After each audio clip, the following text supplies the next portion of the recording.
성도 여러분, 밤새 안녕 주무셨습니까?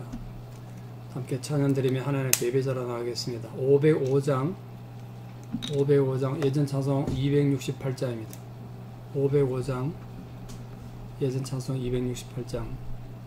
지금 선교사 바울이 고난당한 얘기를 듣고 있는데 이 선교에 대한 찬송입니다. 온 세상 위하여 나 복음 전하리. 505장 찬양드립니다.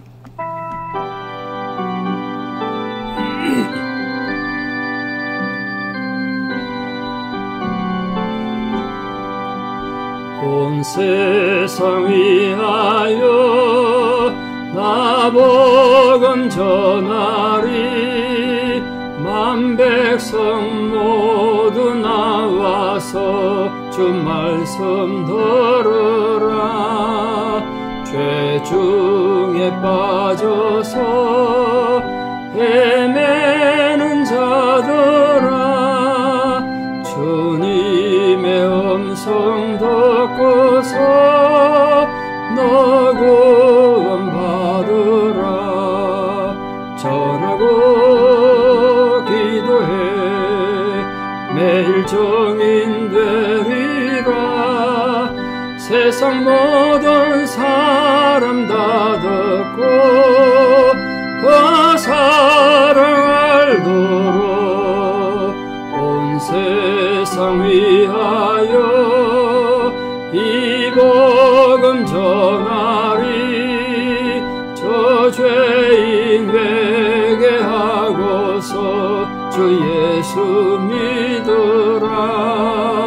이 세상 구하려 주 돌아가신 것 나 증거하지 않으면 그 사랑 모르리.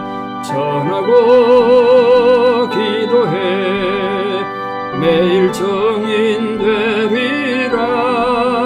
세상 모든 사람 다 듣고 그 사랑 알도록 온 세상 위하여 주의 임하니. 주 예수 이름 힘입어 이 복음 전하자. 먼 곳에 나가서 전하지 못해도 나 어느 곳에 있던지 늘 기도 힘쓰리. 전하고 기도해 매일 증인 되리라. 세상 모든 사람 다 듣고 그 사랑 알도록. 아멘. 함께 신앙 고백 드리겠습니다. 전능하사 천지를 만드신 하나님 아버지를 내가 믿사오며 그 외아들 우리 주 예수 그리스도를 믿사오니 이는 성령으로 잉태하사 동정녀 마리아에게 나시고 본디오 빌라도에게 고난을 받으사 십자가에 못 박혀 죽으시고 장사된 지 사흘 만에 죽은 자 가운데서 다시 살아나시며 하늘에 오르사 전능하신 하나님 우편에 앉아 계시다가 저리로서 산자와 죽은 자를 심판하러 오시리라. 성령을 믿사오며 거룩한 공회와 성도가 서로 교통하는 것과 죄를 사하여 주시는 것과 몸이 다시 사는 것과 영원히 사는 것을 믿사옵나이다. 아멘. 오늘 하나님 우리에게 주시는 말씀은 사도행전 24장 24절에서 27절입니다. 사도행전 24장 24절에서 27절입니다. 봉독에 올립니다. 수일 후에 벨릭스가 그 안에 유대 여자 드루실라와 함께 와서 바울을 불러 그리스도 예수 믿는 도를 듣거늘 바울이 의와 절제와 장차 오는 심판을 강론하니 벨릭스가 두려워하여 대답하되 지금은 가라. 내가 틈이 있으면 너를 부르리라고. 동시에 또 바울에게서 돈을 받을까 바라는 고로 더 자주 불러 같이 이야기하더라. 이때가 지난 후 보르기오 베스도가 벨릭스의 소임을 이어받으니 벨릭스가 유대인의 마음을 얻고자 하여 바울을 구리하여 두니라. 아멘. 예, 바울이 감옥 갇혀서 재판받는데 2년이나 걸렸어요. 2년. 재판받는데 2년 걸렸습니다. 감옥에서. 참 답답하죠. 뭐 큰 잘못을 지었어도 아니고, 제가 그 바울 감옥을 뭐 지금 감옥 틈만 남아 있습니다. 이 지진이 나가지고 가이사라가 다 무너지고 흔적만 남아 있는데, 그 바울 무덤에 직접 묻혔던 그 갇혔던 데 가서 기도하고 오고 그랬는데요. 거기 보면 바다가 바로 보여요. 가이사라 바다가. 그 참 힘들었을 거예요. 자유가 없이 감옥 갇혀 2년이나 거 있었으니까. 근데 오늘 등장하는 이 드루실라라는 여자가 등장합니다.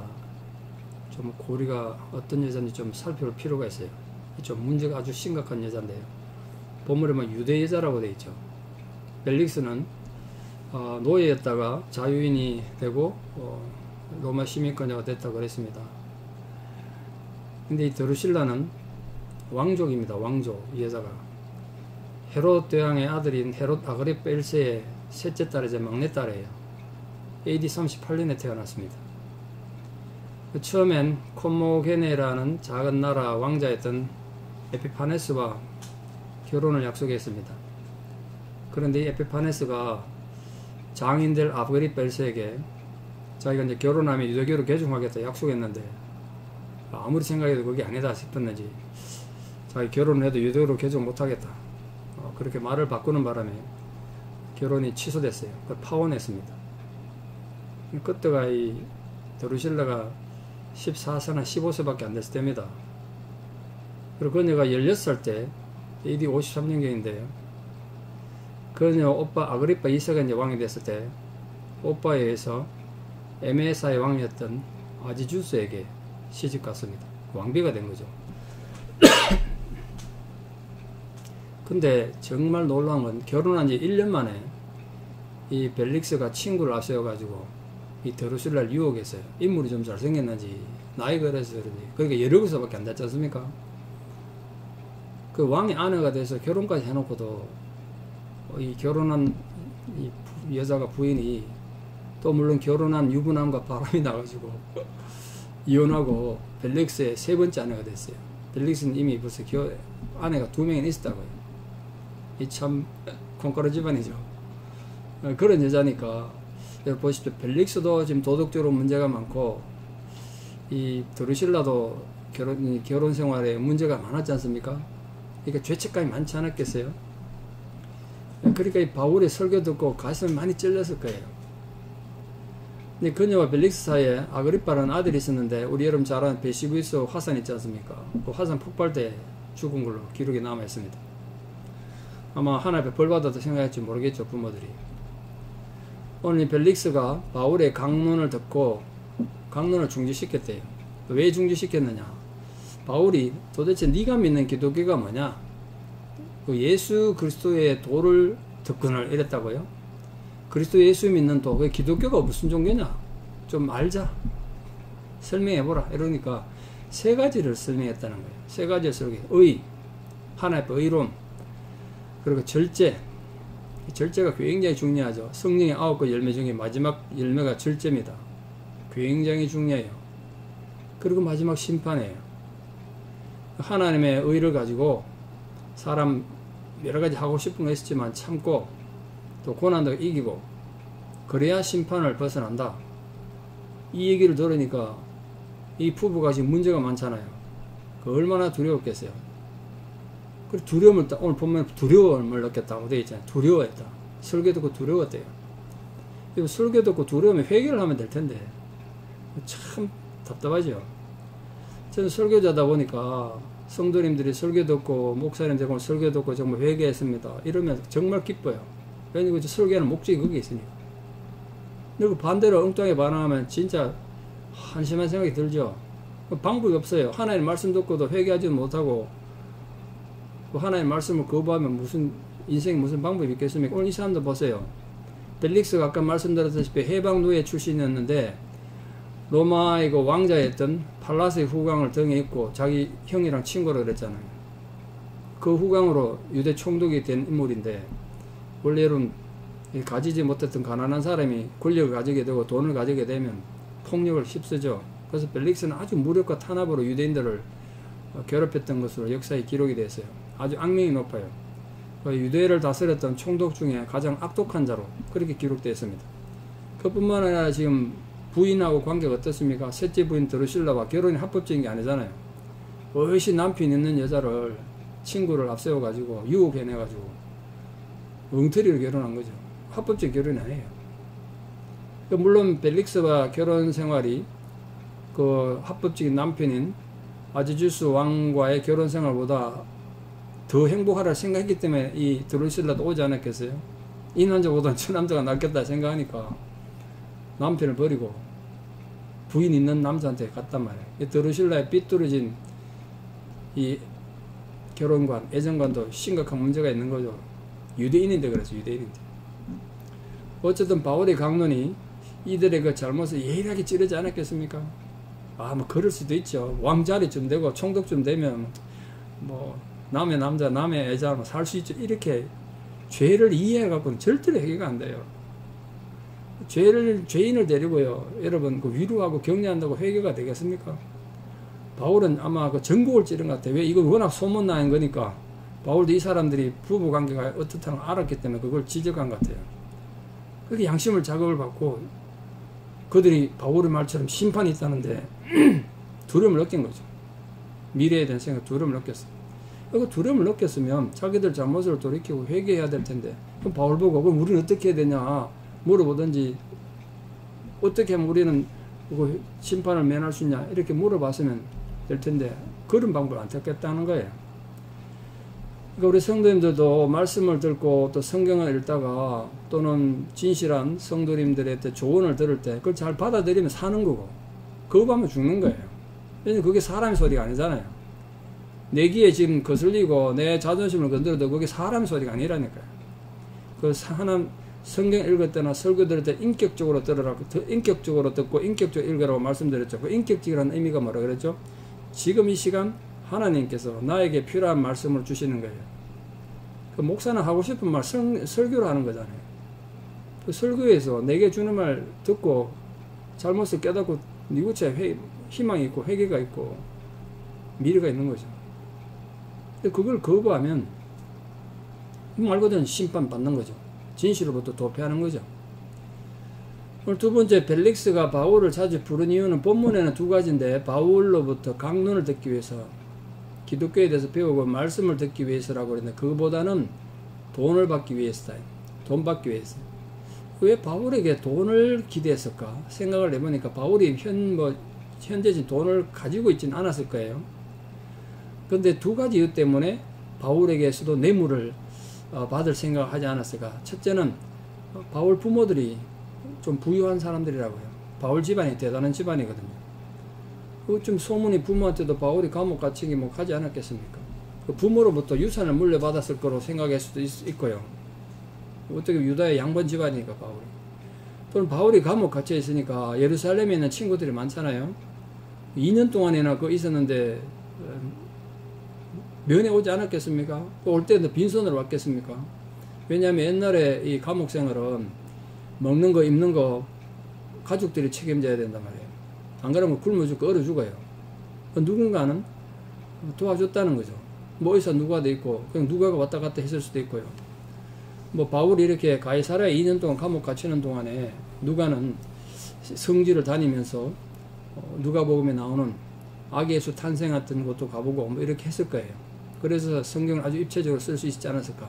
하여간 친구들이 오면서 어느 정도 바울에게 생활을 하라고 보태라고 성급이처럼 이렇게 돈을 줬던 것 같습니다. 그런 걸 좀 챙기려고 알았으니까 돈 좀 챙기려고 그랬다는 거예요. 당시에 뇌물 수수 금지하는 포고령이 계속해서 반복해서 내려져 있었는데 로마 사회가 타락하면 안 된다고.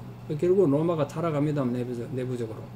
근데 바울의 강론보다는 바울이 주는 생명의 말씀보다는 영원한 생명을 발로 차고 돈이나 신경 썼던 이 어리석은 벨릭스 보십시오.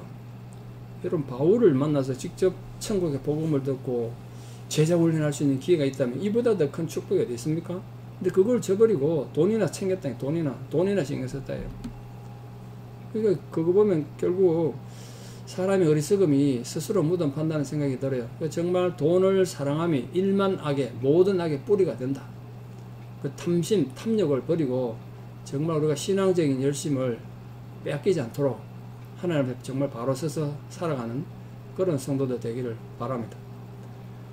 자, 벨릭스가 소임을 다한 뒤에 후임 보르기오 베스토가 부임했다고 지금 본문에 되어 있습니다. 그러니까 일시적인 기간이지만 총독이 2명이 된 거죠, 지금. 벨릭스 퇴임은 이렇게 총독에서 물러난 이유는 이 가이사라에 있던 유대인들과 또 거기 대부분에 사는 헬라인들인데 이 서로 적대 감정 때문에 늘 충돌했었어요. 왜 충돌했냐? 서로 가이사라 시민으로 주도권을 갖기 위해서.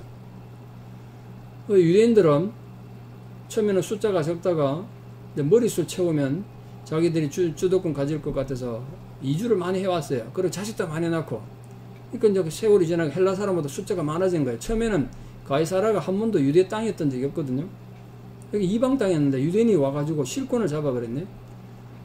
그리고 경제적인 권력도 갖고 있고요. 유대인들이 가면 언제 경제적인 실권을 갖고 있지 않습니까? 또 유대인이었던 헤롯 왕이 가이사라를 재건시켰다. 그 헤롯 왕이 거기 궁전도 짓고 거기 있는 헤롯궁이라 이름하잖아요. 이런 것 때문에 우리가 주도권을 가져야 된다. 뭐 그렇게 주장한 거예요. 그럼 헬라에서 온 사람들은 이게 원래 헬라의 군사 기지고 또 헬라 군대에 의해서 세워진 도시인데 그 헬라 군부의 지지를 받는 겁니다. 헬라인들은. 그러니까 숫자는 작았지만 항상 이 도시는 유대의 땅이었던 적도 없고 항상 이 헬라의 땅이었다. 그걸 내세워 가지고 서로 주도권을 주장했습니다. 그러니까 이 싸움이 끝이질 않는 거예요. 벨릭스가 이 싸움에서 중재를 제대로 못해가지고 시리아 군대, 지금 시리아죠. 시리아 군대를 개입시켰습니다. 그 유대인들에게 보복하기 위해서. 벨릭스가 이 헬라인들 편을 든 거죠. 그 바람에 유대인들이 많이 죽임당하고 감옥도 가고 뭐 그랬습니다. 재산도 약살당하고 하도 억압을 당하니까 대표를 로마 원론에 보내가지고 우리가 벨릭스 때문에 도저히 못 살겠습니다. 이런 악을 행합니다. 불만을 계속 제기했어요. 그래도 이 팔라스 왕자가 로마에서 벨릭스를 뒤를 봐주고 밀어줬기 때문에 자리를 지켰는데 이 벨릭스를 봐주던 팔라스 왕자가 실권을 하고요. 실각해요. 왜냐하면 글라우디우스 황제가 죽고 난 뒤에 뒤를 이어 네로가 황제가 됐거든요. 5대 황제. 그 네로는 벨릭스를 싫어했어요. 그 네로 황제에 가지고 로마에 수환당해요. 근데 그 뒤로 이제 죽임을 당하죠. 그 이어서 이제 보르기오 베스토가 총독이 된 겁니다. 그 벨릭스는 퇴임하면서 바울을 어떻게 조치했나 보십시오. 유대인을 마음에 얻기를 위해서 본문에 보니까 유대인의 마음을 얻고자 하여 2년 동안이나 감금시켰다. 2년 동안.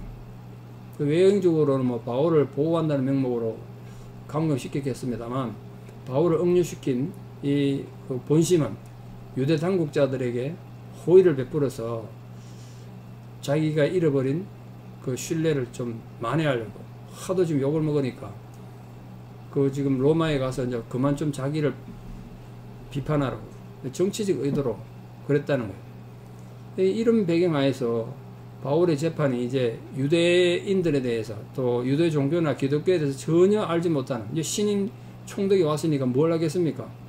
그 베스토한테 넘어간 거예요.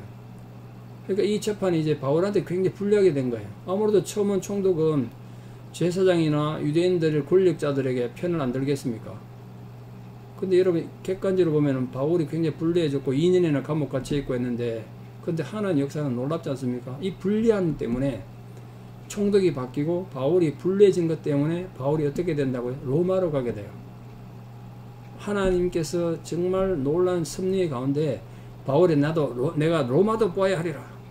로마로 가려고 그렇게 계획했는데 시간도 없고 경제적 여건도 안 냈는데 지금 로마 군대에 의해서 보호받으면서 이제 가게 되는 그런 하나의 놀라운 섭리가 있었다는 거죠.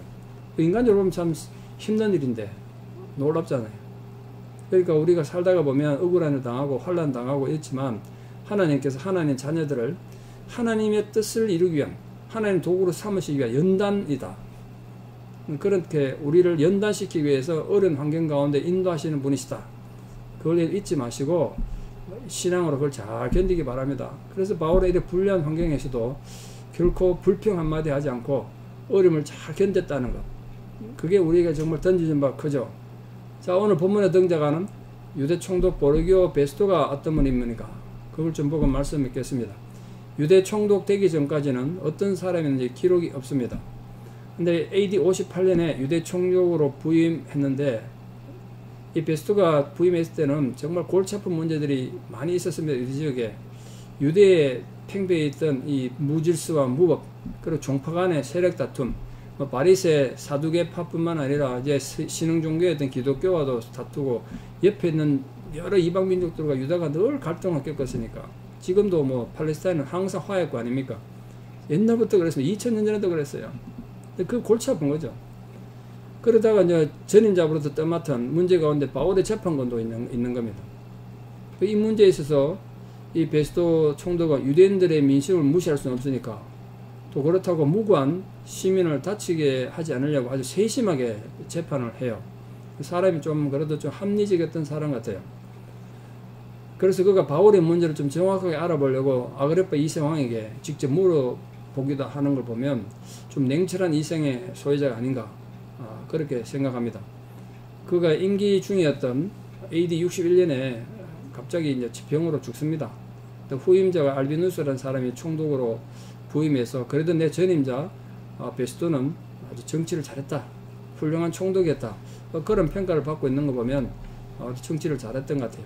자, 오늘 말씀의 결론을 맺겠습니다. 바울은 여러분 2년 동안이나 아무 잘못도 없이 감옥에 갇혀서 어려움을 겪었습니다. 그가 이 벨릭스 총독이 기독교가 어떤 종교냐 물었을 때 세 가지를 말했다는 거 기억하십시오. 의와 절제와 심판. 우리에게도 정말 필요한 거 아니겠습니까? 여러분, 하나님의 공의로움에 대해서 깊은 관심을 가지시고 절제하시고 하나님 심판을 생각하시는 그런 성도들 되기를 바랍니다. 또 바울이 이렇게 불리한 상황에서 또 재판을 계속 받게 됐는데, 그러나 그 불리한 상황 때문에 그렇게 가고 싶었던 로마 선교를 향해 가게 되는 놀라운 기회가 될 줄 어떻게 알았겠습니까? 그 화가 변화에 도리어 복이 된 거죠.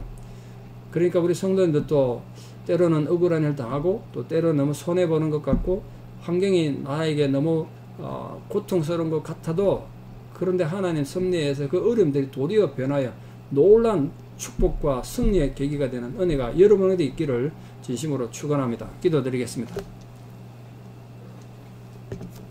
아버지 하나님의 은혜와 사랑을 감사합니다. 의와 절제와 심판을 설교한 이 바울의 가르침을 우리도 깊이 가슴에 새겨서 참으로 하나님의 의를 따르고 우리 모든 상황에 절제하며 하나님의 심판을 생각함으로 하나님이 기뻐하는 백성들로 살아가게 도와주시옵소서. 우리 삶이 때로는 억울한 감옥살이 같고 또 억울한 재판을 받는 것 같은 답답한 상황에 있어도 하나님께서 역사하심으로 그 억울하고 힘겨운 상황, 손해보는 것 같은 현실이 도리어 변하여 놀라운 기쁨이 되고 승리가 되는 은혜가 우리 모든 성도님들에게 있게 하여 주시옵소서. 지금 성도님들을 힘들게 하고 또 고통스럽게 만드는 모든 환경과 상황들이 하나님 도우심으로 도리어 변화의 기쁨이 되는 은혜가 있게 하여 주시옵소서. 이제는 우리 주 예수 그리스도의 은혜와 하나님 아버지의 만극하신 사랑과 성령님의 위로 교통 역사하심이 살아가는 모든 성도님들의 힘겨운 상황에 또 우리 살아가는 자녀들 삶 위에 이제부터 영원토록 함께 하시옵기를 간절히 축원하옵나이다. 아멘. 여러분 오늘 하루도 믿음으로 승리하시고 내일 또 뵙겠습니다. 감사합니다. 사랑합니다.